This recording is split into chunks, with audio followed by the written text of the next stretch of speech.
Bill, thank you. Thank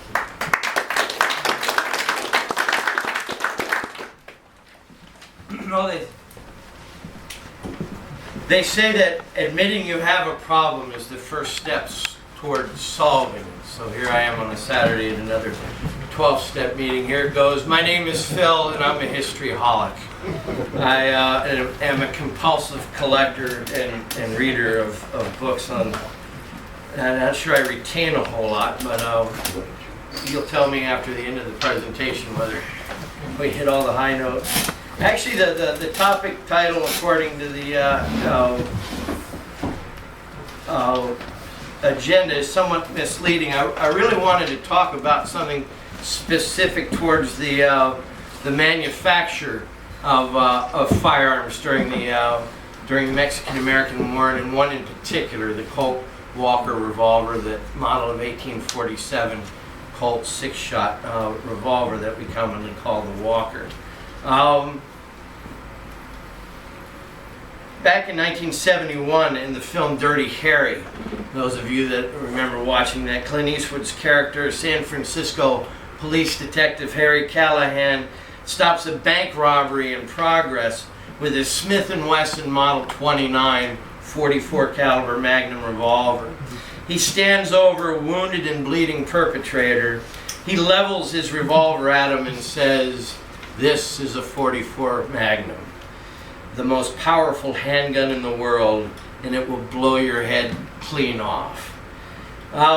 That's a popular line to repeat. One of NRA board members, John Milius, actually wrote that line. It's on the AFI Top 100 movie quotes, along with 3 other quotes of John's. But it's just simply, like a lot of Hollywood films, just simply not true. Because at the time the film was made, still the most powerful production handgun on planet Earth was the Colt 1847 Walker revolver. Fired a .451 caliber round ball. It delivered initial muzzle velocity of over 1,500 feet per second out of a 200 grain bullet, which exceeds standard Smith & Wesson 44 Magnum loads. The gun was the concept and design of the least likeliest of all people you would have ever met to lend their name to a gun that is now considered one of the crown jewels of all firearms collecting. Samuel Hamilton Walker was born in 1817, just right about where Route 410 hits the Capitol Beltway in Greenbelt, Beltsville, Maryland, a place called Toping Castle. In fact, parts of the original plantation are still there at East-West Highway. He was a very slight individual. He stood about 5'4", 5'5". He probably weighed all of 115 pounds soaking wet with his boots on. He had very fair complexion and very deep blue eyes that were immediately, by those who met him, something that they usually wrote about because they were so impressive. In 1836, he joined the Washington City Volunteers with his 2 brothers and ventured off to the swamps of Florida to fight the Seminoles.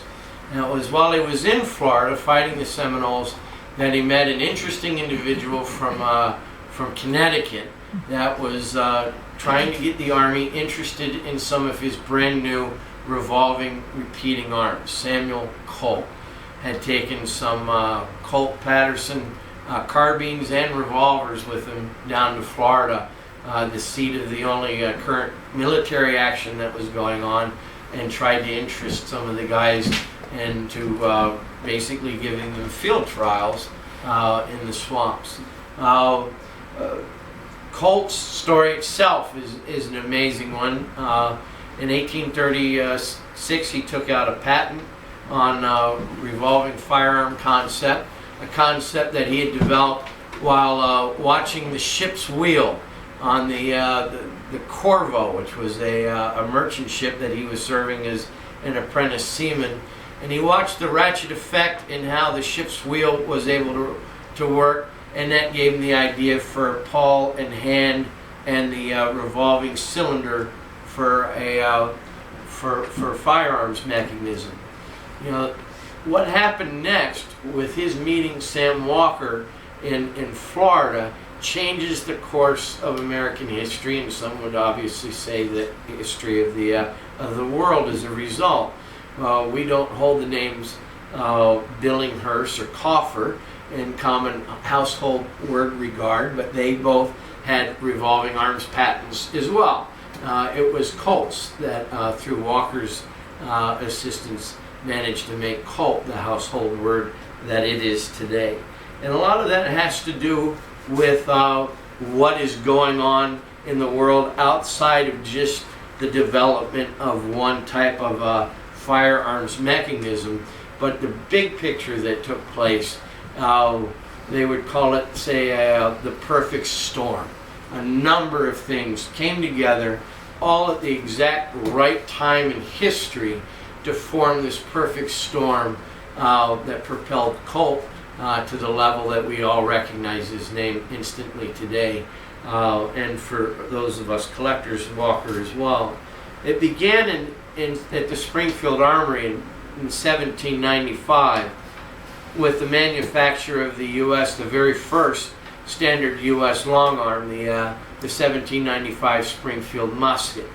A guy named Thomas Blanchard had designed a very Rube Goldberg looking mechanism to copy the contours of the wooden rifle stock that the musket was going to be made from.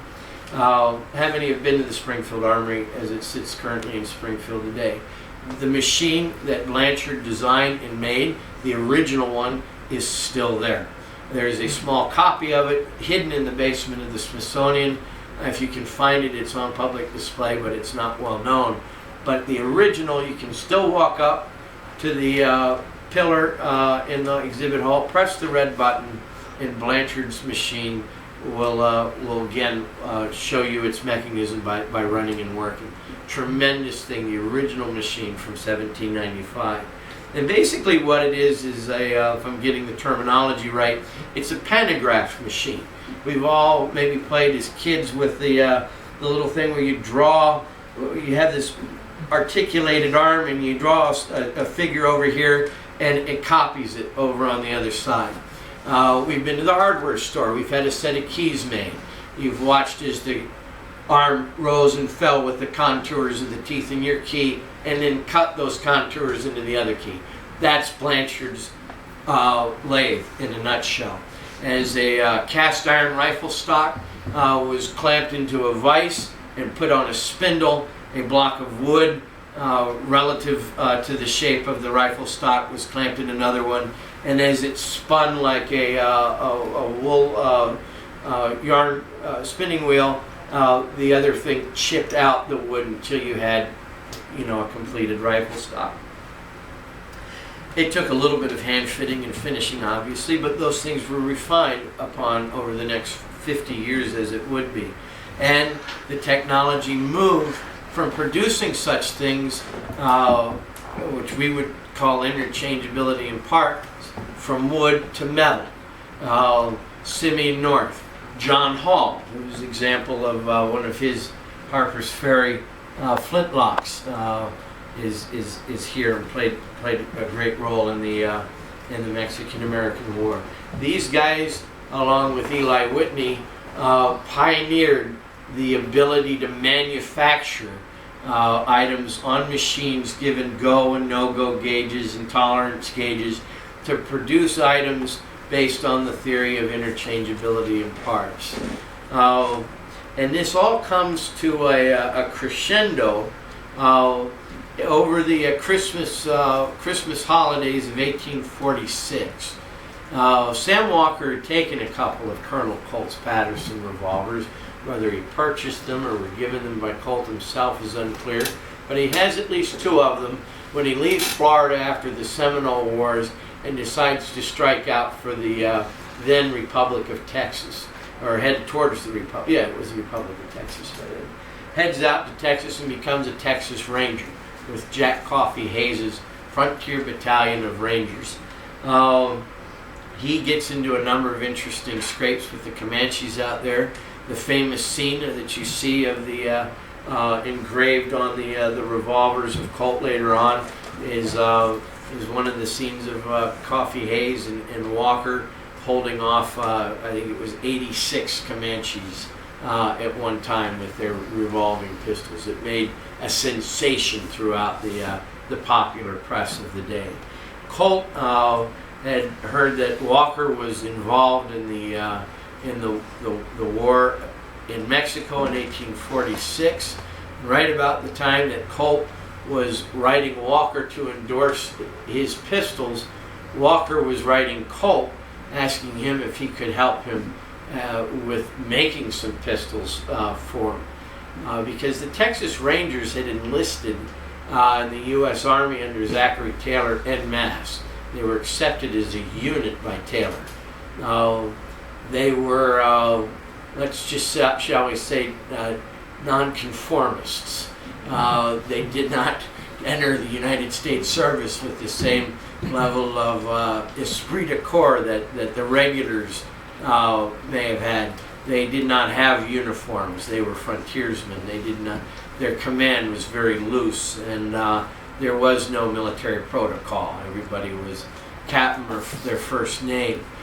Taylor found them a little bit difficult to control, so he figured the best thing to do is to create the U.S. Mounted Rifles, a branch of the U.S. Army that would be like the cavalry, the engineers, the artillery, but the Mounted Rifles had a special object, was to take the war to the Mexicans in the manner in which the Mexicans were fighting the war with the Yankees, which was through guerrilla tactics. I believe one of the first times that term is used in American combat.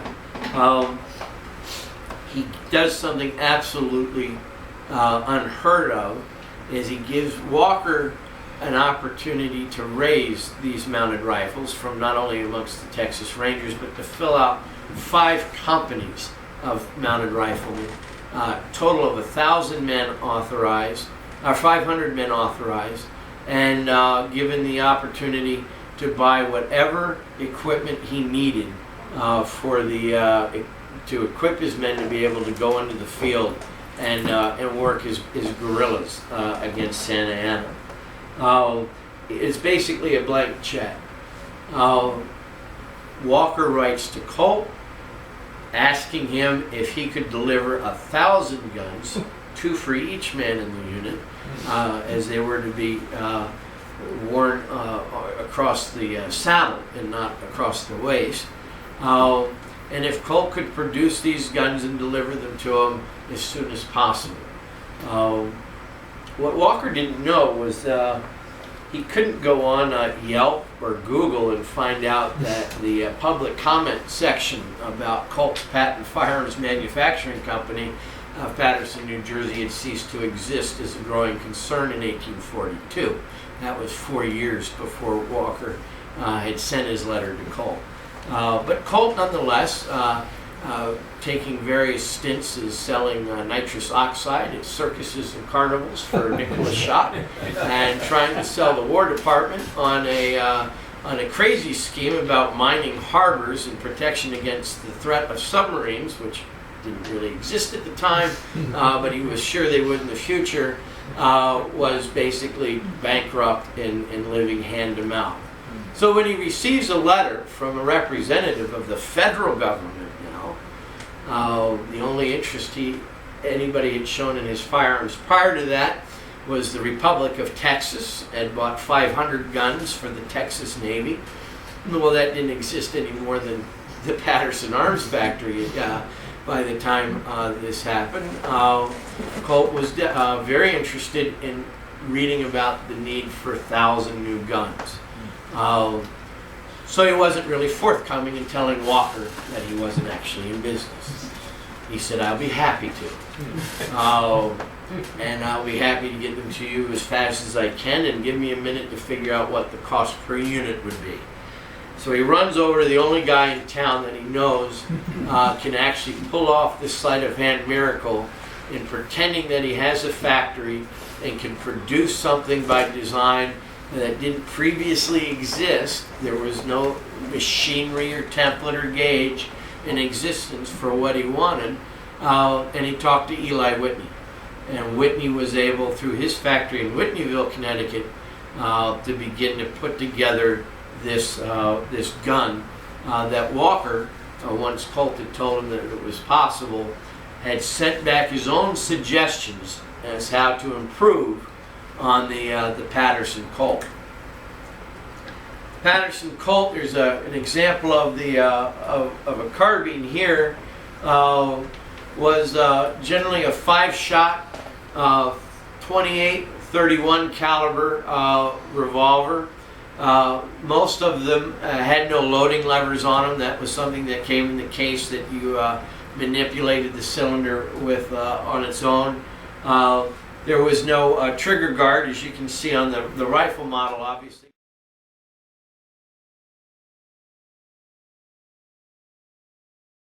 But on the handguns, it lacked a trigger guard. It had a fall-down spur trigger.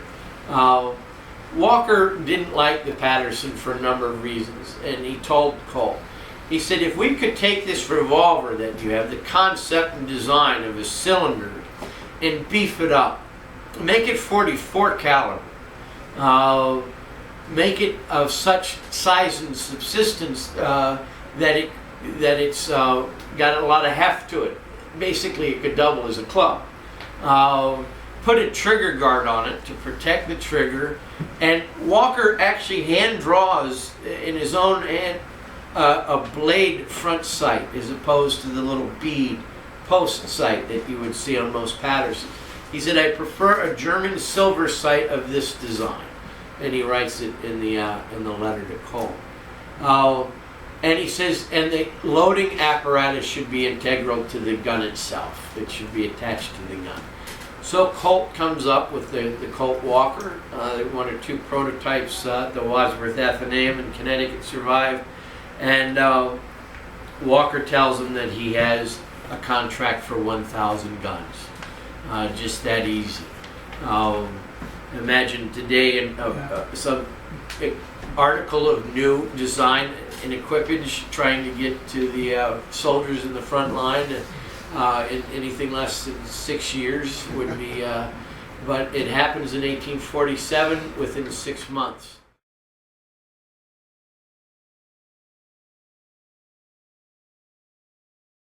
Walker, Whitney, and Colt have guns manufactured. The only other thing I can think that equates to that is in 1942, the meeting of the OSS Special Projects, while Bill Donovan comes up with the idea, something that doesn't previously exist at all, made out of whole cloth, of a single-shot pistol, the Liberator as we know it today.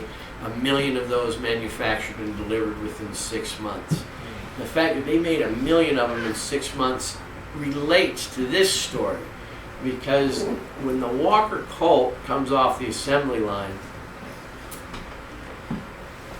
it's one of the first items in the history of mankind that's made from muzzle to breech, from the grips to the cylinder, all by interchangeability of parts, and can be put together.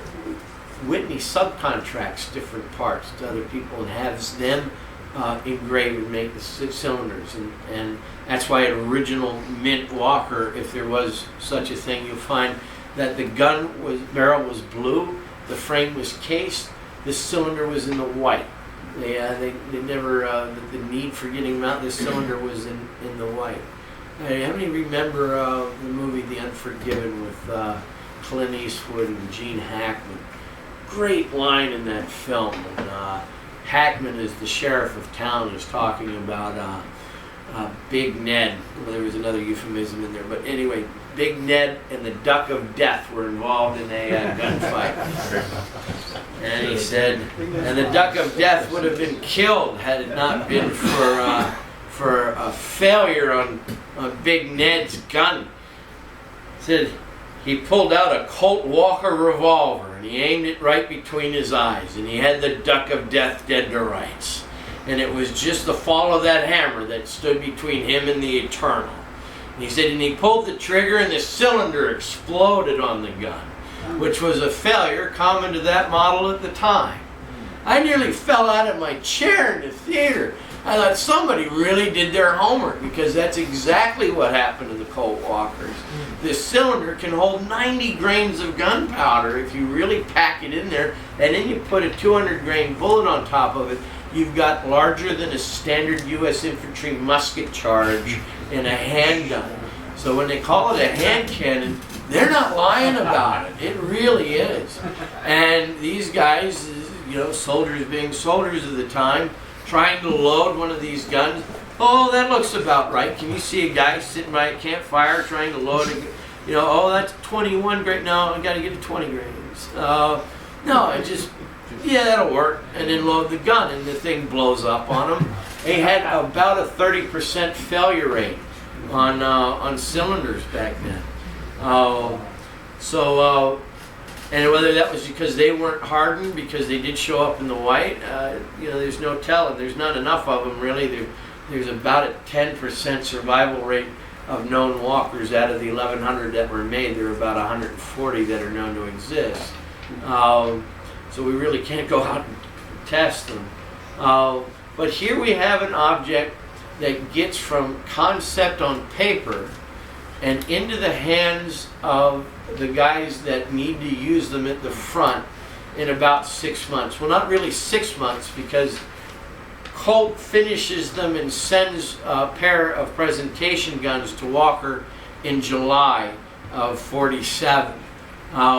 He would have liked to have sent the other 1,000 guns to him, but because Walker was in Veracruz and New Orleans and trying to get equipment, holsters and things like that made in other places, he was away. He wasn't in New England, never visited Colt in Hartford or Whitneyville. The guns arrive, the presentation pair, a gift pair of guns arrive to Walker. It took 2 months by steamer to get from the East Coast to Veracruz. That was the average length of time, hang time, between letters and delivery. So Walker finds out that General Talcott, the chief of ordnance, is not willing to accept the 1,000 guns because Colt isn't providing 1,000 question mark style wrenches and 1,000 powder flasks and 1,000 bullet bolts. He only wants to give the Army 500 of them. And Walker has to explain to Talcott that these guns are to be issued in pairs, that there's supposed to be a pair of guns for each soldier, therefore only one powder flask, mold, and tool per pair of guns. And Talcott says, no, we contracted one to one on these. We're due. And they fight this back and forth in the mail. Walker gets so upset. He comes from a fairly well-off family. The plantation at Topin Castle was a slaveholding plantation and fairly large. Walker just says, to hell with this. Send me a bill for the 1,000 guns with the 1,000 guns, and I'll pay for them myself. The Army be damned. He says, let's just get this done. I need them now. He says, I'm willing to pay for the guns myself if the Army inspectors won't let loose of them. Finally, they reach an agreement. The guns get stamped with the WAT on the grips and sent to Veracruz for Walker to pick them up and issue them 2 per man to the members of his U.S. mounted rifles.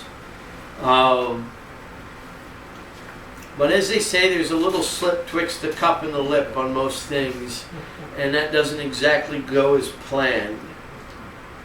On the morning of October 6, 1847, Walker and the main body of General Lane's command left Castle Puerte for the town of Puebla in an effort to lift the siege that the American garrison under Colonel Childs had endured for a number of weeks. Now, Walker had been imprisoned during the Meyer expedition at Puebla by Santa Anna himself.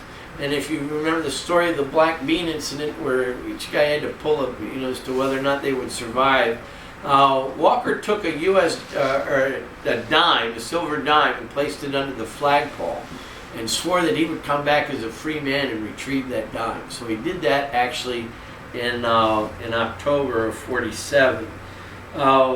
Just prior to that, in July, Sam Colt's brother James sent Walker a pair of revolvers from the 100 that were produced as commercial models. He sent them via the ship Martha Washington, and it took 2 months for the guns to reach him. Walker's very last letter to his family was written on October 5th to his brother James here in Washington. I have just received a pair of Colt's pistols, which he sent to me as a present.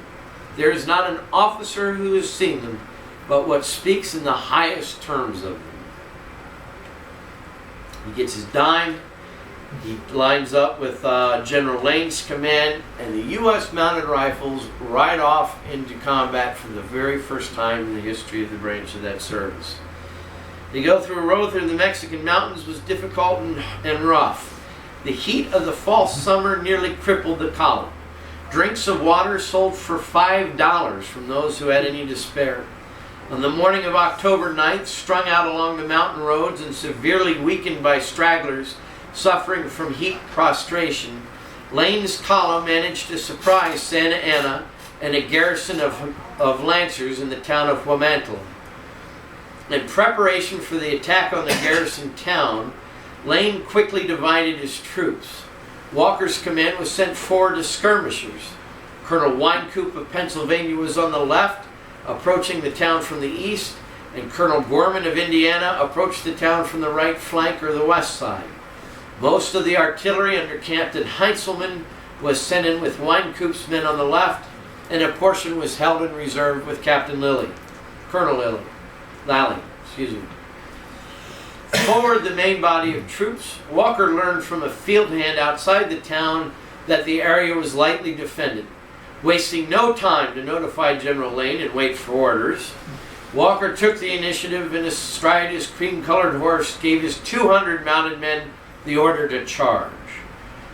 They dashed into the town in a gallop and overtook a battalion of Lancers and a battery of artillery. So quick was their charge and so complete was the surprise that Walker and his men rode into the center of town and captured the Mexican artillery before it ever had a chance to even be fired. Not having any cannon fuse or primers, Walker personally reversed the pieces in the battery and employed his new revolvers in the task of firing the cannons. By aiming the revolvers at the guns' breeches and firing, the fire from the charges was enough to ignite the powder and fire the guns. Walker and his command had flushed the town of 500 Mexican Lancers and artillerists, killing dozens of them, capturing over 70 that had defended the place, and with the main body of troops of Lane's troops not expected to reach the town for another 40 minutes, the Mexicans then made a desperate attempt to counterattack and recapture the town. It was during this counterattack that Walker, while fighting from the concealment of a door frame, was shot by a Mexican armed with an escopette musket. One of the many enduring myths about Walker is that he was killed by a Mexican lance. Quite ironic, since he's inexorably linked to the creation of the firearm that revolutionized mounted warfare. Other accounts of Walker suffering the death at the hands of a Mexican soldier whose son Walker had supposedly beheaded with his sword during the fight for the artillery battery. Eyewitness reports, including the report of the regimental surgeon who attended Walker as he died, confirmed the young and gallant Walker was indeed felled by 2 rounds received from an escopette that was fired from a second-floor room across the doorway that Walker was using for cover. One fact that is not in debate is that Walker's men and the rest of Lane's column laid waste to Huamantla when they found out Walker was dead. A general sacking of the city occurred, unrivaled in the history of the American Army up to that point. No quarter was given. Walker was temporarily buried within a stone wall on the edge of town and eventually was moved to San Antonio, where he currently rests at the Oddfellows Cemetery. Within 2 days of Santa Anna's humiliating defeat at Huamantla, the President General of Mexico was stripped of his command and office. That was Walker's fate. I guess a lot of the idea of him being killed by a lance was misinterpretation. He was killed undoubtedly by a lancer, but not necessarily by a lance itself. Colt's fortunes began to reverse. Only 3 weeks after Walker's death, he managed to secure another government contract for an additional 1,000 revolvers. The balance of the 100 commercial Walkers were sold from Colt's retail store in New York City. The Walker contract enabled Colt to acquire from Whitney the tools, dies, gauges, and machinery necessary to produce arms at his own factory. The factory quickly established in Hartford, Connecticut. The new revolvers he produced there were slight improvements over the Walker pattern, yet they found acceptance with the armed services and led to a continuing stream of contracts, money, and firearms that continue from Hartford to the U.S. government to this day. That's the story of the Walkers and how the manufacturing process began during that trial and error period with one model gun, led to the industrialization of the United States. It wasn't sewing machines, typewriters, widgets, or whatnots. It was guns. That's what led to war. That's why we talk about being able to produce 1 million Liberators in 6 months, deliver them at a cost of $171 to the U.S. government in 1942. 2 years before that, Franklin Roosevelt, in a fireside chat a year before Pearl Harbor, in December 1940, talks about the storm clouds that have broken over Europe and will soon darken our shores. He says now is the time that we must have more tanks, jeeps, guns, planes, and ships. America must become the arsenal of democracy. That's that speech. We were able to do that. We not only provided 5 million U.S. M1 Garands in that period of time, but nearly 3 million Colt 1911 A1 pistols, airplanes, tanks, not only for our use and consumption. We had 16 million people in uniform between 1941 and 1945, but we also helped aid our allies and gave them the tools to get the job done. That resulted in the triumph of democracy and liberty over fascism. And it was all because of Samuel Walker writing a letter to a carnival hawk barker in New England saying, I think I need some of your pistols. And he wasn't even in business. I brought a couple with me. We're very fortunate to have on loan to the National Rifle Association from one of our good friends in the American Society of Arms Collectors, Bob Sadler, has loaned us an A Company Walker. I mentioned that Walker wanted 1,000 guns for the government, and there were 1,100 made. Colt took the overrun and sold them out of his shop. He gave the first 20 away in pairs to people like Walker. Bill Koch of the Koch brothers in Florida owns the Walker's actually personally owned set of guns. I think they're the most historically significant, valuable American handguns ever made. And he paid that kind of money for them. But you last heard of him in the news when he paid $3 million for Billy the Kid's picture exactly a year ago this week. Those guns, the 1,000 guns that were made for the government are numbered differently from the 100 guns that were made for the civilian market. They're all marked by company. You know how lucky we are when we find a gun that's regimentally marked and stuff. Well, they came out of the factory that way. They weren't made in the, on post. With this would say A Company, B Company. They were A through E, numbered 1 through 220. There was an odd numbering on the E Company guns, but it came out to 1,000. And again, they were made 2 per to be worn in saddle holsters. John, you've got an article coming out in Men at Arms? No, Company Military Historian this winter. On Walker holsters. It's a fantastic piece. I hope I didn't give anything away. Well, you were a contributor. Yeah. I mean, you saw Josie Wales, Clint Eastwood. He goes into a line shack where he is going to buy some horses, and there's this guy abusing an Indian woman, and these guys, these bounty hunters, they recognize Josie Wales, so they get the drop on him, and they say, "Mr. Well, we just had 500 gold Samoans walk in the door." He said, "Now, Mr. Greased Lightning, why don't you take those revolvers out of that holster and bring them forward and let go of them, and don't twitch a hair." And so he does that. He holds them out in what's known as the road agent spin. He's able to take both guns, flip them around, cock them, and fire them, and kill both bad guys.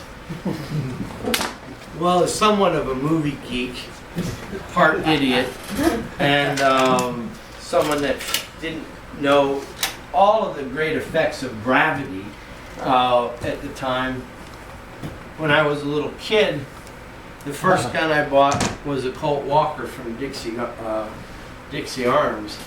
And I sat over my bed trying to figure out how he took this 4-pound, 9-ounce gun and managed to... I finally figured it out. And it's a really easy trick. You put your finger in the trigger guard of the Walker and you let it drop. And then you bring it up. And as you bring it up, you cock it. And so it works pretty easy.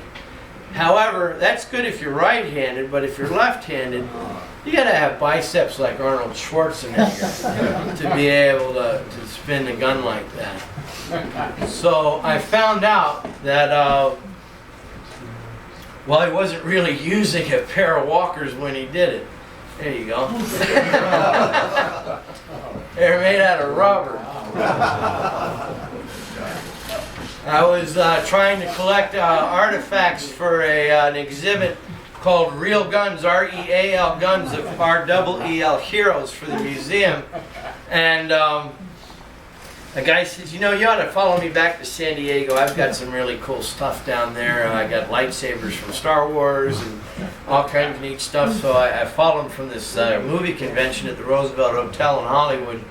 And he had a barrel full of replica fake guns that, you know, prop masters use to throw off of horses and into rivers and over cliffs, so that you're not really hurting a real gun. And here I pull out a brace of rubber Walker Colts, and then my eyes got big, and I was like, "Oh my Lord, this is awesome!" Because I've only ever seen Walkers in 2 films: Josie Wales and True Grit, where John Wayne calls it a Dragoon. He should have called it a Walker, but he calls it a Colt's Dragoon. And he holds Matty Ross's pistol over the fence rail. And I was in love with him ever since I saw Josie Wales in '76. I thought, "Oh, that's a cool gun." And so I buy the 2 rubber guns from the guy, and take them back and get to Hollywood and find out that the guy that was the actual prop master on Josie Wales owned 2 of the 6 total Walkers that were used in the film. He had 2 of the originals. And I said, "Did he use a pair of rubber guns in the film?" And he said, "Phil, come on, what do you say?" Of course, if the gun weighs 4 pounds, 9 ounces. Yeah. So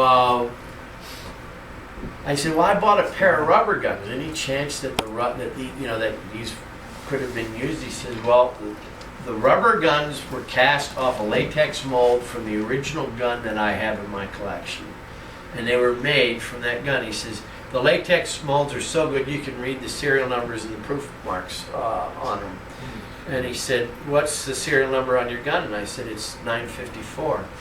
He says, "The 2 guns I'm sending you in the mail for the exhibit are serial number 956 and 954. So they had actually been used in the film. The other gun in here is a Colt Patterson. revolving carbine. It's of a much later pattern. The very early models had a ring lever that worked. The cocking system did not have the loading apparatus on the gun as this one does. Everybody, of course, today refers to Colts as handguns. You know, that's the immediate thought when you're talking about Colt. You're talking about a handgun. The very first completed firearm off the Colt factory in Patterson, New Jersey, was a carbine. Handguns came later. Long guns were the first ones off the assembly line.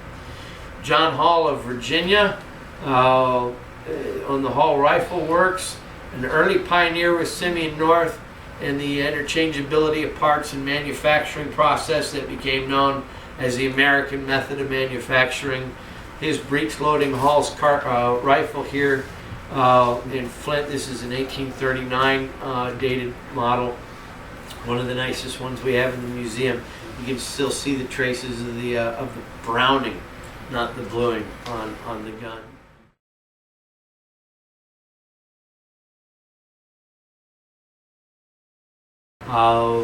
Very significant change.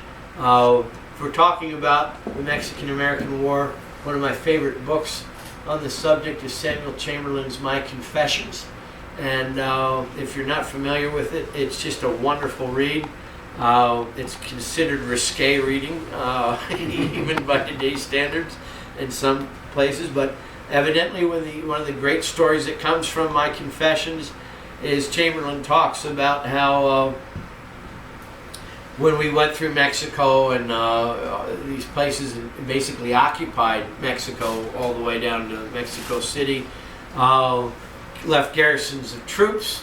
They were billeted and garrisoned in their own camps, but when they went into towns, there were so many fights, so many murders, both loss of life on both sides, that the order went out: no firearms in town. If you had to go into town, or you insisted on going into town, you did so at your own peril and unarmed. Well, the breech block comes out of a Hall. It's pretty easy, and makes it very interesting, especially on the percussion models. A great little greatcoat gun. And he talks about how the guys would pull the breech blocks out of their Halls, and they had a one-shot pocket pistol that they would employ in the Mexican finer entertainment establishments, I'm sure. So we'd love for you to come up and take a look at these. I hope you enjoyed the rubber gun. And I listened with rapt attention to the announcements earlier about the different events. I appreciate your efforts in bringing me back into the company after a number of years' absence. I wasn't aware that there were chapters, so I'd like to join this chapter if you'll have me. And I'd like to offer the facilities of the National Firearms Museum. You want to get into one more museum this year, I offer you ours, as that willing victim. And I will very glad to announce that a week ago yesterday, the National Firearms Museum opened its newest exhibit entitled Theodore Roosevelt, Trappings of an Icon, the Oval Office of the Summer White House, 1902 to 1909. We were very fortunate that the National Park Service at Sagamore Hill National Historic Site chose us to be the repository of Theodore Roosevelt's treasured items that were previously on display at his home, Sagamore Hill, while the house undergoes a complete ceiling to attic, or attic to cellar renovation over the next 3 to 5 years. For those of you that have been to the National Firearms Museum, when we designed it in 1993 and actually built it in 98, we incorporated a copy of Theodore Roosevelt's library at Sagamore Hill as a tribute to one of our most famous life members in the NRA. And the room we tried to make look just like his library. Who knew that 12 years later they would call and say, can we lend you the library? And we moved it lock, stock, and barrel into our own.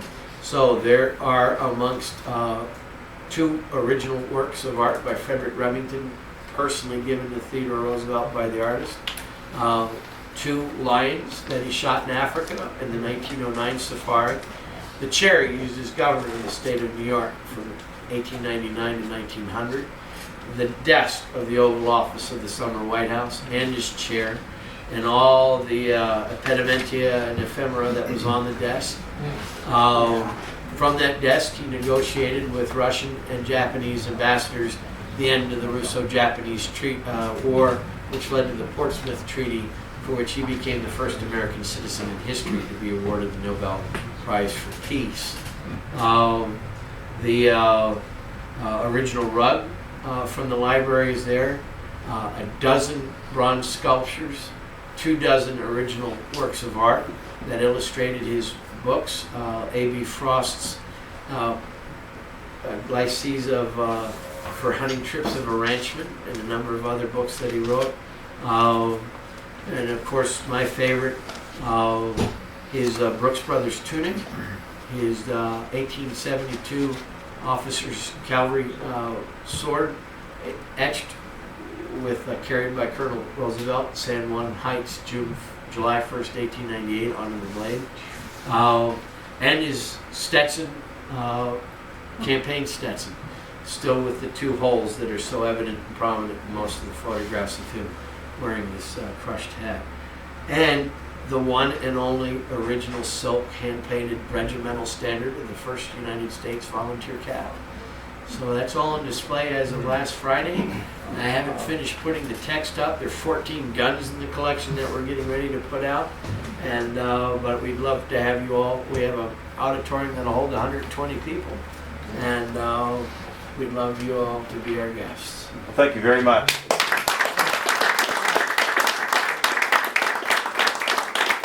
So this was presented in 1847 to the guys that rescued or tried to rescue Walker. What happened was Walker, you know, as Phil mentioned, the 1st Texas Cavalry and the mounted rifles went in town, and right behind them was the 2nd Pennsylvania Regiment, and this lieutenant was in charge of the Pennsylvania Regiment. He raised the flag on the wall, and if you come up closely, you'll see the flag. It's etched on the scabbard, him raising the flag, and the presentation is right here. One other thing, real quickly, under Taylor, everybody knows that the war with Mexico was won by the artillery. You all know that, right? The light artillery. It was unique in the world. The light artillery was able to get into the battle. They fought as infantry, not as artillery. They ended up basically winning the war with Mexico. Under Taylor, Taylor's chief of artillery was a guy by the name of John Monroe. This is his sword. It's an Ames 1840 artillery officer saber. His name was on the blade, so when he ordered in 1840, when you ordered a sword from Ames, you could have your name on the blade at no additional cost. So I don't have to stand back here and explain all this stuff. So now you all know. Come up here and look.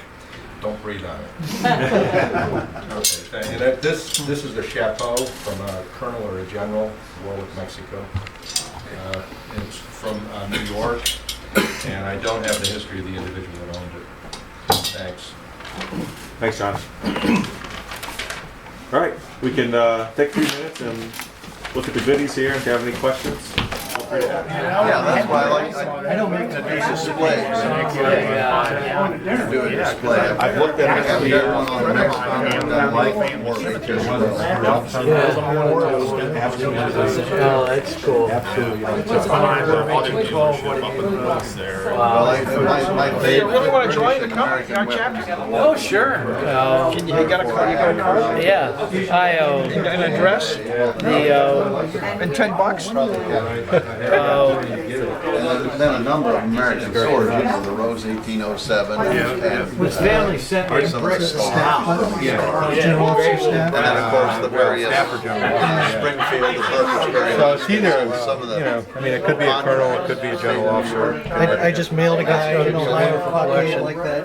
Did you? I had that set up somewhere before. What do you charge for feathers? You get them online, right? I never set up in Baltimore, but I have it. I'm with the Potomac Arms Collectors, and I've done it at the Frederick show. I don't sell any of the insignia. If you go to the Frederick, I should have brought flyers, because we're gonna have the show the weekend after So I just do Labor that. Day. It's the exceptions. But me and another guy, in fact, I just got lucky. I do Wolfeld in for. Somebody Where do you get the beef? found an old Like I said, Ketlin someone said trade earlier, that's pistol my secret from sauce.